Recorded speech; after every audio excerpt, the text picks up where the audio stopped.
Well, welcome, boys and girls. Here we are. Little old me, Chanoch, sitting in beautiful scenic Modi'in. Mike Clayton. Mike is in Franklin, but he's not in Franklin. He's in Franklin, Tennessee at the Israel Summit. Yes. Mike, what's going on? Well, I'm actually a little south of Franklin, so I will be going to Franklin and then later on in the day going to Franklin. So that's figure that one out.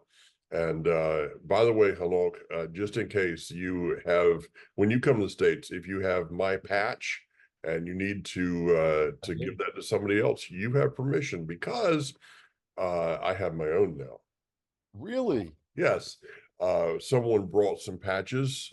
One of the people from the Israel Summit brought some patches to the conference, and they pretty much sold out the first night.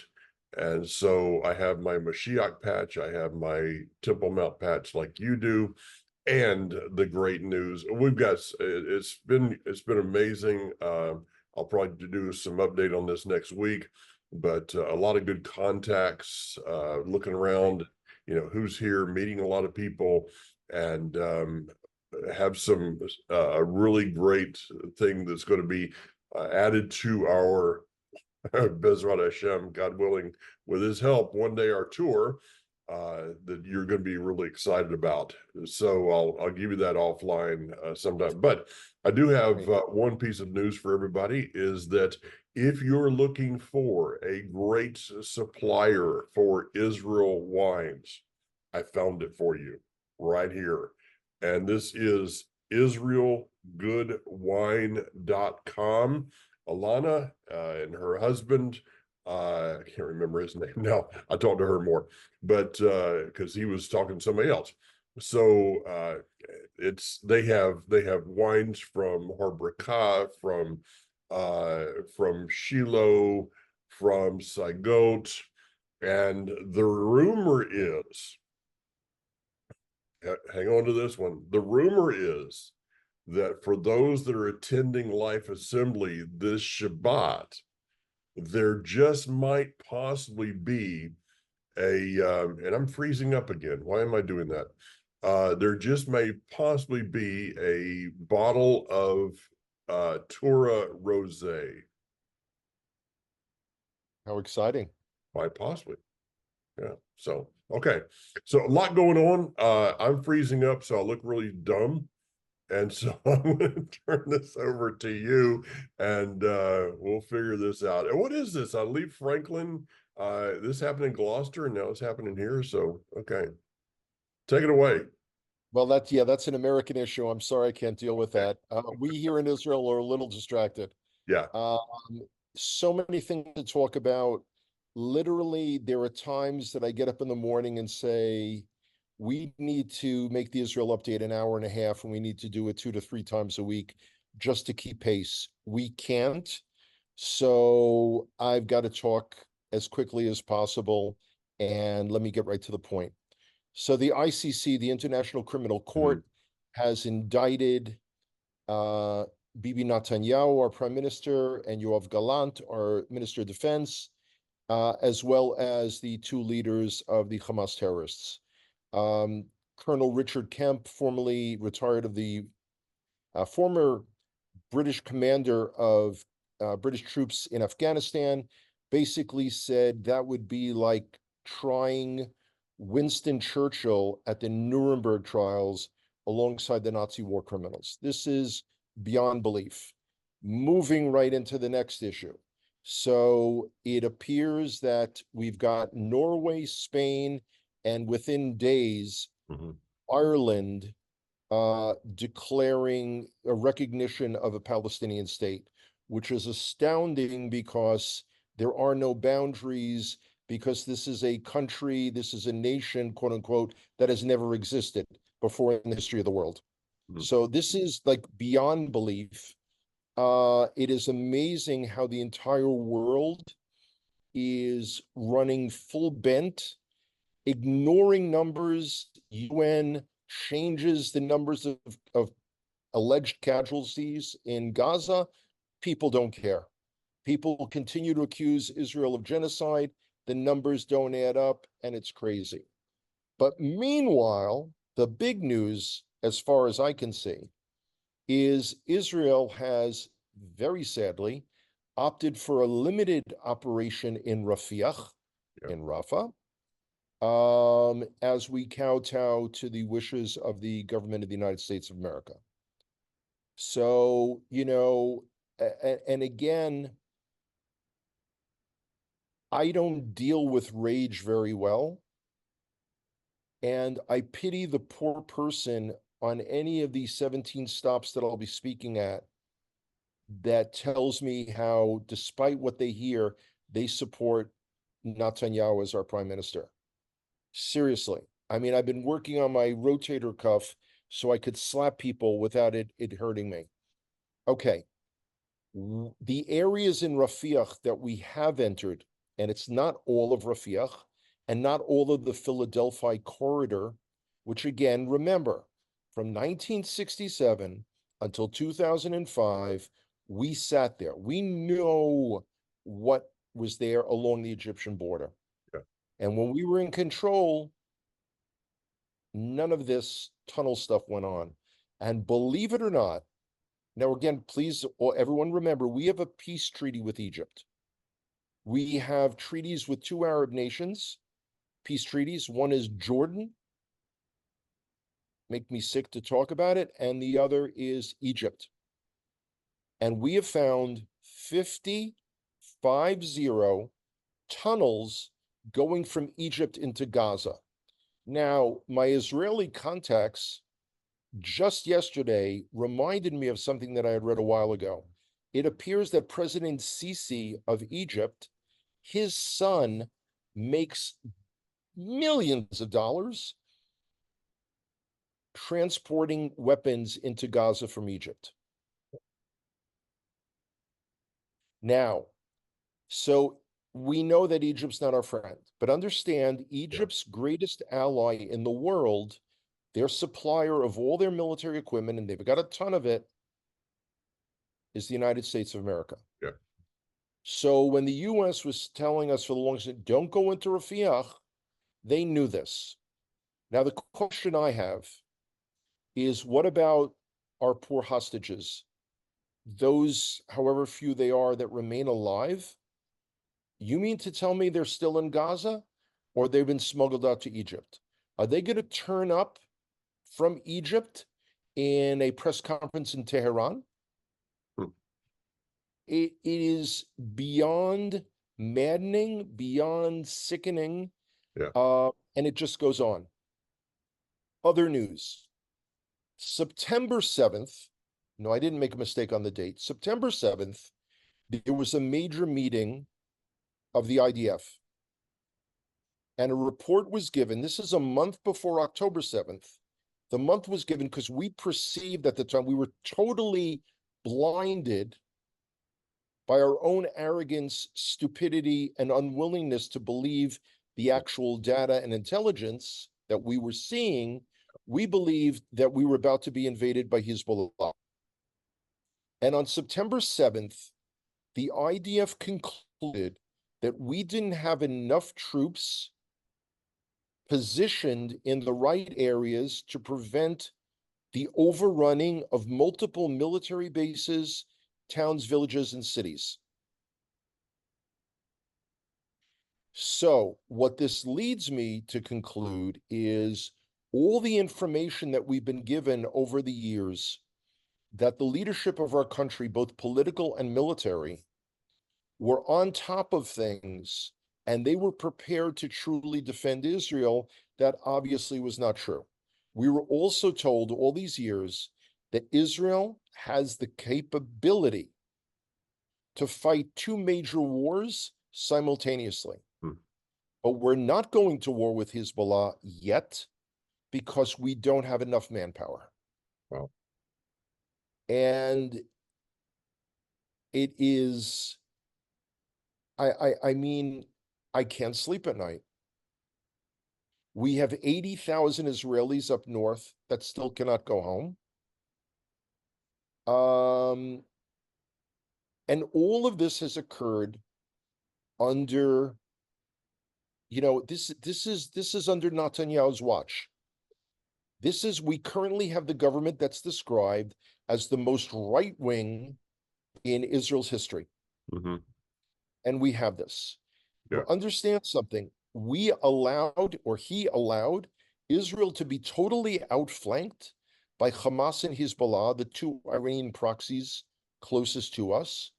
Iran is on the verge of nuclear breakthrough. We know that. And we're walking around talking about, wow, maybe we should draft Haredim, ultra-Orthodox. When people say to me, well, you have compulsory military service in Israel, I say, well, actually, that's not correct. Yeah. We have compulsory military service unless you're ultra-Orthodox and Arab. We don't draft Arab Muslims. But this past year, statistics still show more Arab Muslims volunteer for service in the IDF than Haredim, ultra-Orthodox. Now, if I sound like I'm getting wound up, y'all have nothing, no clue of what you're in for when I come to America in June. Now, I think it's time to break the. Do we have time for a really intriguing story? Go for it. I can't say anything because I look really dumb when I do. So, 'cause Okay. it's kind of. So while people are probably catching their breath, yesterday I guided. Wow. Now before everyone like jumps up and applauds, this is the fifth day, 1, 2, 3, 4, 5, fifth day that I have worked since October the 5th, before the war. Yeah. And I'm working for an agency that's cut our rate to 40% as they try to establish business because they're having like 1 or 2 clients. Yeah. The guy I had yesterday, this was a tour of Christian sites in Jerusalem. I should have known something was up. First of all, every single site, at the entrance to every single church, okay. So, he's walking around with his Bible. That's not the issue. He asks if we can go to the Kotel. I said, well, that's actually not part of the Christian sites in Jerusalem tour, but sure. He said, I want to pray at I've been at the Kotel every day. He goes to the Kotel and the Church of the Holy Sepulchre every single day to pray. He's been in Israel for over a week. Okay. So when I left him to go pray at the Kotel, he made a remark about something about needing to do his priestly duties. And I thought he was kidding. Okay. I thought it was a joke. So we leave the Kotel. We're going up to Mount Zion. He has already prayed and spent time in Dormition Abbey, which is the Catholic site where Miriam Mary, according to Catholic tradition, lay down to rest and ascended to heaven. Yeah. Okay. There's that really, really, really, really steep hill that goes from the hotel up towards Mount Zion and ends up in the parking lot of the Jewish Quarter. Mm-hmm. He's a fast walker, and I had to slow him down a few times, but he burst way ahead of me. Me walking fast couldn't catch up. 3 times I call him. Wow. Bottom line is I get to the top in the parking lot of the Rova, and I don't know if I can imitate this, but he's standing, his back is towards me, like this.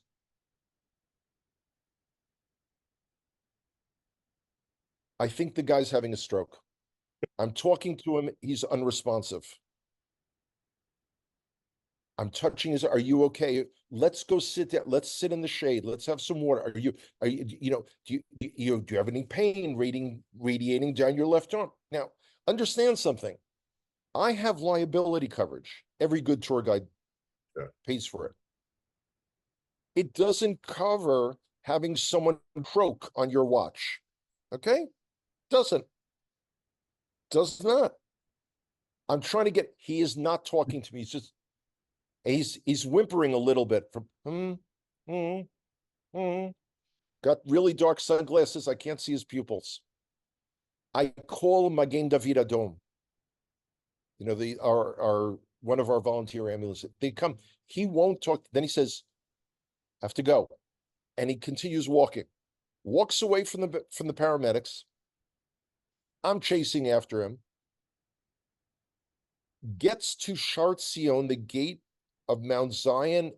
And this is strange because, again, he's walking like a robot, will not listen to me, will not slow down, presses his Bible next to the mezuzah and begins kissing it with his lips, not with his hands like we do. I had already called the agency that I was working for, and I'm telling them what's going on. Now, I can't restrain the guy. And they said, let him go. So I let him go. I'm really upset. I really think this guy's going to die any minute. I have no idea what's going on. And yesterday evening, I get 2 WhatsApp messages from him saying, hey, I hope I didn't freak you out too much. Nothing like this has ever happened to me. But the Holy Spirit came upon me. And you know how it is. Actually, no, I don't. I don't know what it's like to become catatonic and walk away. No, I don't know.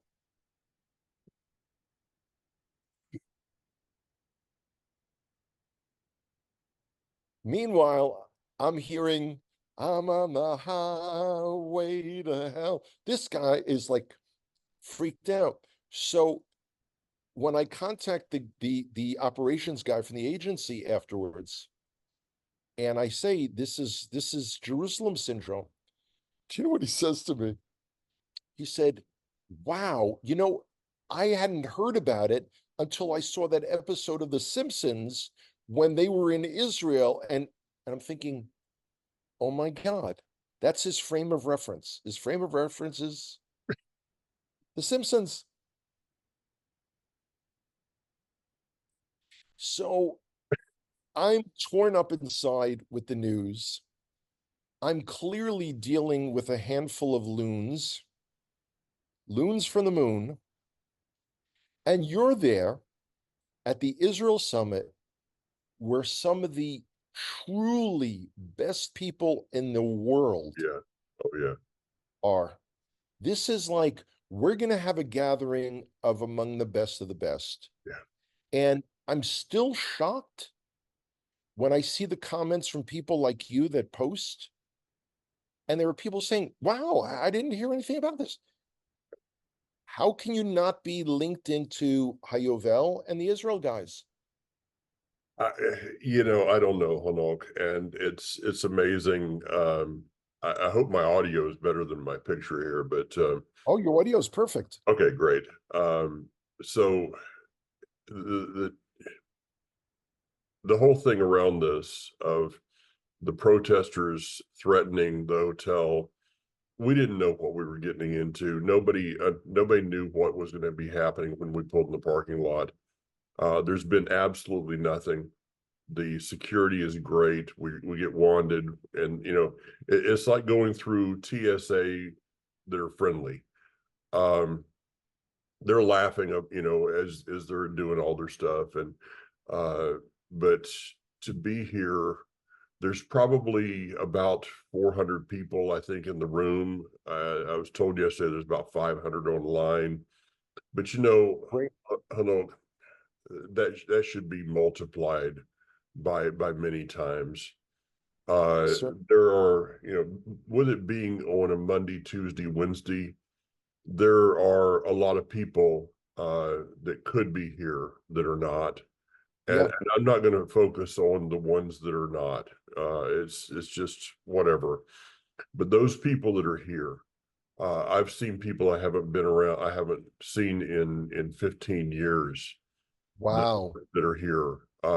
Many people that I've been in Israel with. The couple that owns the israelhats.com, that was a commercial. Zach and his wife, who is daughter of Daniel Botkin, by the way.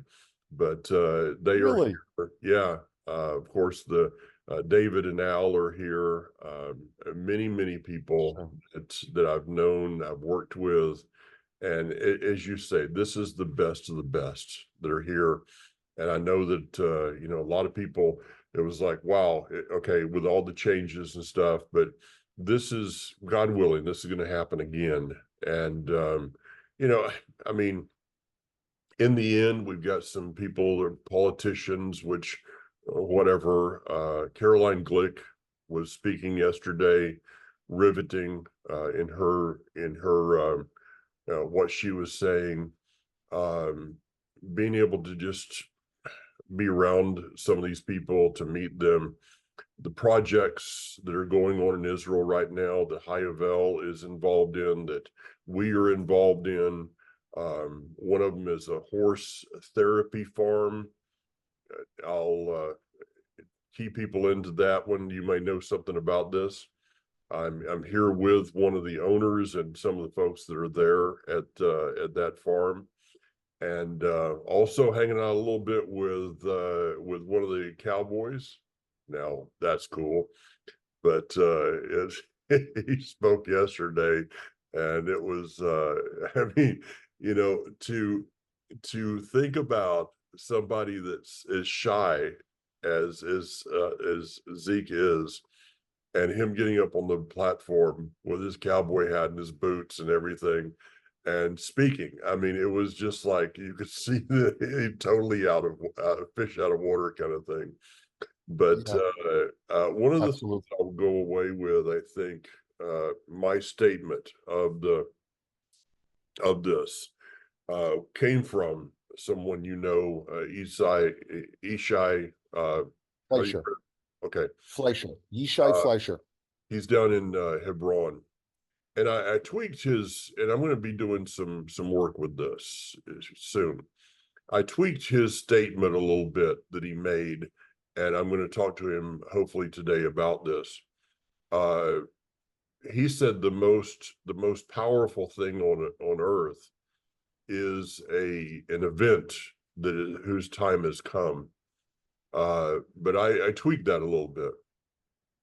The most powerful thing on this earth is a prophecy whose time has come.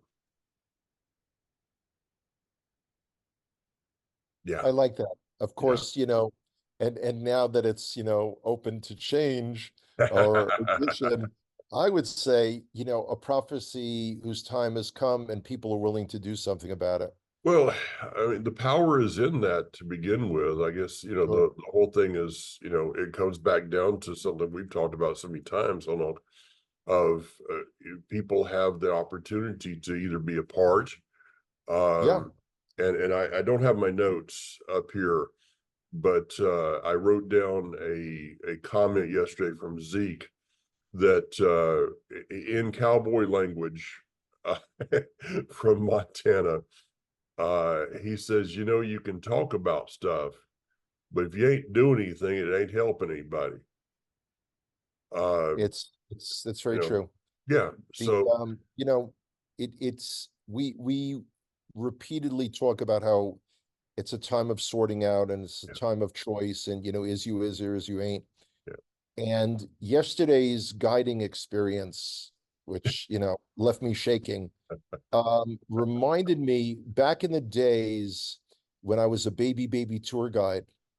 I had a Christian group at Megiddo, and the pastor was waxing eloquently about how the nations of the world will be led through this valley and they'll be judged, where they stand with Israel. I mean, it was very powerful.